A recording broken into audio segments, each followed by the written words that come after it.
ఈ కాలీఫ్లవర్తో నేనైతే పచ్చడి చేయబోతున్నాను. ఈ కాలీఫ్లవర్ కాడల పచ్చడికి కావాల్సిన పదార్థాలు ఏంటో ఇప్పుడు మనం చూసేద్దాం. ఉడికిపోయాయి, వీటన్ని తీసి మనం పక్కన ఉంచేసుకుందాం. ఈ పోపు దినుసులన్నీ కమ్మటి వాసన వచ్చేదాకా వేయించేసుకుందాం. చాలా సూపర్గా ఉందండి. ఇలా ఉంటుందని నేను కూడా ఎక్స్పెక్ట్ చేయలేదు. Welcome back to my channel. నేను మీ హోతా అండి. ఇవాళ అయితే నేను మీకు చేసి చూపించబోతున్నటువంటి కార్తీక మాసం స్పెషల్ వంటల్లో ఇది చూసారు కదా, కాలీఫ్లవర్. ఈ కాలీఫ్లవర్తో నేనైతే పచ్చడి చేయబోతున్నాను. ఈ కాలీఫ్లవర్తో పచ్చడి ఏం చేస్తారంటున్నారా? అవునండి, ఈ కాలీఫ్లవర్తోనే చేస్తాను. అది దేంతో చేస్తానో తెలుసా? ఇక్కడ మీకు కనబడుతున్న ఈ కాడలు, అలాగే ఈ కాడలు, ఈ గ్రీన్ కాడలు, ఈ కాడలు రెండింటితో కలిపి నేనైతే పచ్చడి చేయబోతున్నాను. సో ఈ పచ్చడి చాలా టేస్టీగా ఉంటుంది, ఈజీగా కూడా ఉంటుంది. మనకి ఏది కూడా పడేయడానికి అవకాశం లేకుండా అన్నిటినీ కూడా మనం సద్వినియోగం చేసుకున్నట్టుగా అయితే ఉంటుందన్నమాట. ఓకేనా ఫ్రెండ్స్, రండి ఇప్పుడైతే మనము కావాల్సిన కాడల్ని కట్ చేసుకుందాం. ఈ కాడలన్నిటినీ ఇప్పుడు మనం చిన్న చిన్న ముక్కలుగా కట్ చేసుకుందాం.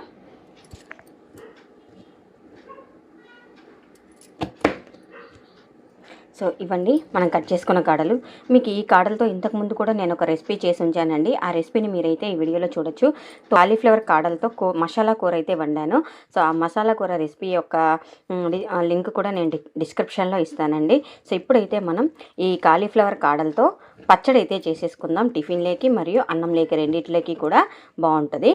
ఈ కాలీఫ్లవర్ కాడల కొత్తిమీర పచ్చడి అయితే నేను చేయబోతున్నాను. ఈ కాలీఫ్లవర్ కాడల కొత్తిమీర పచ్చడికి అయితే మనకు కావాల్సిన పదార్థాలు ఏంటో ఇప్పుడు మనం చూసేద్దామండి. కాలీఫ్లవర్ ఒక పువ్వులోని కాడలన్నీ తీసుకున్నానండి. అలాగే ఒక 7 పచ్చిమిర్చి, కాస్తంత చింతపండు, 1 లేదా 2 టమోటాలు. మీకు చింతపండు తినడం ఇష్టం లేదనుకుంటే టమోటాలు కూడా వేసుకోవచ్చు. పులుపు తక్కువ తినే వాళ్ళైతే, కాస్త పులుపు కావాలనుకున్న వాళ్ళైతే కాస్త చింతపండు యాడ్ చేసుకోండి. అలాగే కొత్తిమీర, పోపుకి కరివేపాకు, రుచికి తగినంత ఉప్పు, పోపు దినుసులు, పసుపు, 2 చెంచాల జీలకర్ర, 2 చెంచాల ధనియాలు, అలాగే ఒక 2 చెంచాల శనగపప్పు, 2 చెంచాల మినపప్పు, పోపులేకి ఇంగువ అండి, నూనె. సో ఇది కార్తీక మాసంలో మనం చేసుకోవచ్చు. అలా కార్తీక మాసంలో అంటే స్పెషల్గా ఏం లేదండి. మనం ఉల్లి వెల్లుల్లి అవాయిడ్ చేసి చేస్తాం కాబట్టి కార్తీక మాసంలో అనే కాదు, ఎప్పుడైనా కూడా సరే మీరు ఉపవాసాలు అలాంటివి ఉండేటప్పుడు ఇలాంటివన్నీ కూడా మనము చేసుకోవచ్చు అనమాట. రండి ఇప్పుడు మనం ప్రాసెస్కి వెళ్ళి ఎలా తయారు చేయాలో చూసేద్దాం. సో ముందుగా అయితే స్టవ్ వెలిగించి కడాయి చేసుకుందాం. సో కడాయి అయితే వేడెక్కిపోయింది. ఇప్పుడు మనం ఒక 2 చెంచాల నూనె అయితే వేసేసుకుందాం. నూనె అయితే వేడెక్కిపోయిందండి. ఇప్పుడు ఇందులోకి పచ్చిమిర్చి, అలాగే మనం రెడీ చేసి ఉంచుకున్నటువంటి కాలీఫ్లవర్ కాడలు ఒక 5 మినిట్స్ మగ్గిన తర్వాత ఇప్పుడు ఇందులోకి కొత్తిమీర కూడా వేసేసుకుందాం. ఇవన్నీ సగం మగ్గిన తర్వాత ఇప్పుడు ఇందులోకి మనం టమాటా, చింతపండు వేసేద్దాం. అలాగే ఇంగువ, తగినంత ఉప్పు, ఇవన్నీ వేసి సిమ్లో పెట్టి మగ్గించేసుకుందాం. సిమ్లో పెట్టి మూత పెట్టి మగ్గించేసుకుందాం. మూత పెట్టడం వల్ల ఏమవుతుందంటే అన్నీ కూడా ఉడికిపోతాయి. కాలీఫ్లవర్ కాడలు అయితే చాలా బాగా మెత్తగా మగ్గిపోయాయండి.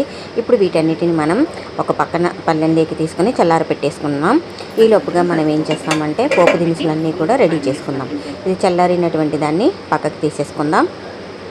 పక్కన పెట్టుకున్నాక ఇప్పుడు అదే నూనెలోనే కాస్త ధనియాలు 2 చెంచాలు, జీలకర్ర 2 చెంచాలు, మినపప్పు 2 చెంచాలు, శనగపప్పు 2 చెంచాలు, అలాగే పసుపు కూడా వేసేసుకొని బాగా పోపులన్నీ కమ్మటి వాసన వచ్చేంత వరకు మనము సన్నటి సగం మీద వేయించుకోవాలండి. అవి వేయించుకున్న తర్వాత వీటన్నిటిని తీసి మనం పక్కన ఉంచుకోవాలి. మనము పక్కన తీసి ఉంచుకుంటాం. పోపులన్నీ వేగిపోయాక పక్కన తీసిపెట్టి ఇప్పుడు అదే కడాయిలోనే కాస్త చట్నీ రుబ్బిన తర్వాత చట్నీలో వేసుకోవడానికి పోపు అయితే వేసేసుకుందామండి. నూనె వేసి పోపు దినుసులు, కరివేపాకు, ఎండుమిర్చి వేసి మొత్తం పోపులన్నీ కమ్మగా వేగిన తర్వాత ఆల్రెడీ మనం మిక్సీ పట్టి ఉంచుకున్నటువంటి చట్నీని ఇందులో మిక్స్ చేస్తే టేస్టీ. సో పోపులన్నీ చల్లారిపోయాయి. ఇప్పుడు మనం మిక్సీ పట్టేసుకుందాం. అయితే పోపు దినుసులు మిక్సీ పట్టేసుకుందాం. ఇప్పుడు కాడలు కొత్తిమీరని అయితే వేసేద్దాం. సో ఈ కాలీఫ్లవర్ కాడలు కొత్తిమీరని అయితే మనము వేసేద్దాం.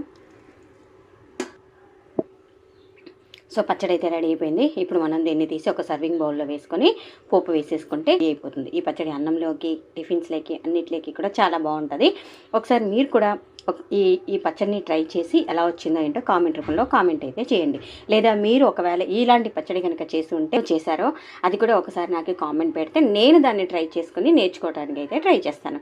ఓకేనా ఫ్రెండ్స్, రండి ఇప్పుడు మనం దీన్ని పోపు సో పచ్చడిని అయితే మనం ఒక సర్వింగ్ బౌల్లోకి తీసేసుకున్నాం. ఇప్పుడు ఇందులోకి మనం ఆల్రెడీ రెడీ చేసి ఉంచుకున్నటువంటి పోపునైతే వేసేస్తున్నాను.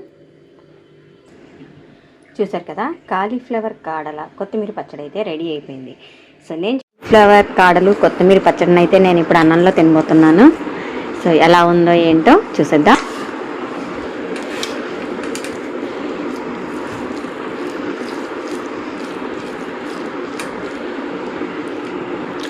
చాలా సూపర్గా ఉందండి. ఇలా ఉంటుందని నేను కూడా ఎక్స్పెక్ట్ చేయలేదు.